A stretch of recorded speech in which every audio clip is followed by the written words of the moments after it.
Welcome to today's video. I will be talking to you about Now You See Me, Now You Don't, which is the third installment in the Now You See Me heist magician film franchise. Now, before we jump into that, if you are new here, please like, share, and subscribe. If you're returning, do the same thing. Become a channel member today. Take part in all those perks. Support the channel the best way you can. I love having you here, and I love doing this. Now, let me start this off by saying this. I am a film critic with the African American Film Critic Association, as well as the Hollywood Critics Association. So I take pride in what I do when it comes to films and when it comes to television.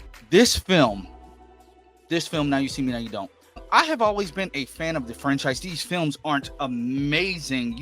They aren't like, if they blow your socks off, they blow your socks off. They have never done that for me. It's just been really good fun. The past two films have had really good villains.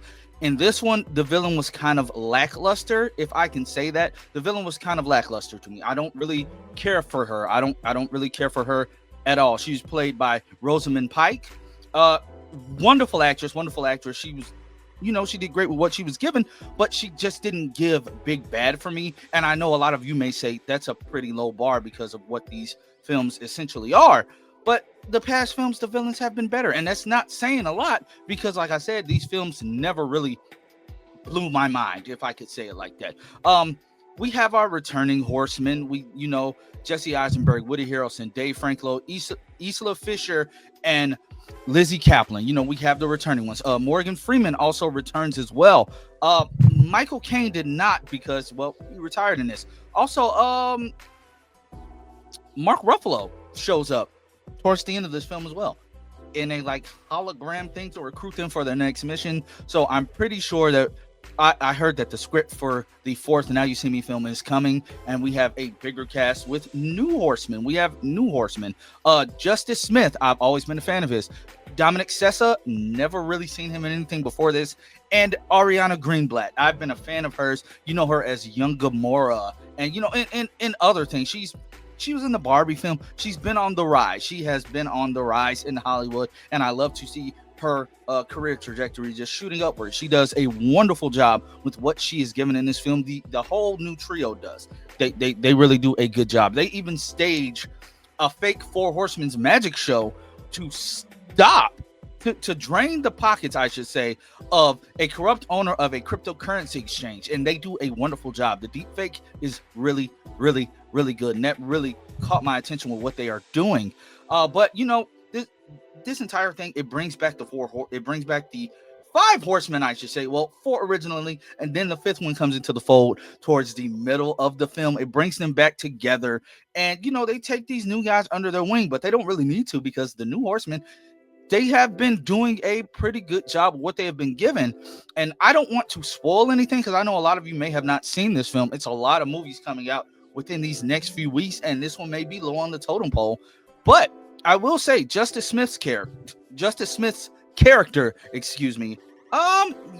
the plot twist regarding him was amazing. Charlie Vanderberg. That's all I'm gonna say. Charlie Vanderberg. We're led to believe that, not led to believe, he technically is an orphan, but he does know who his people are. That's all I'll say. All in all, the fights were great. The magic, the tricks were great.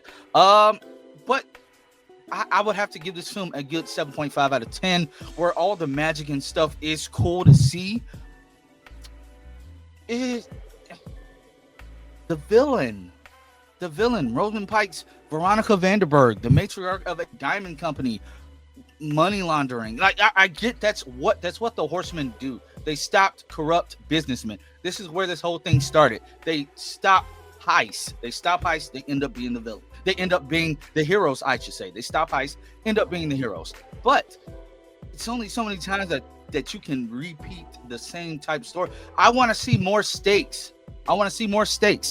Yes, we had a really, really big, we had a really, really big death in this film.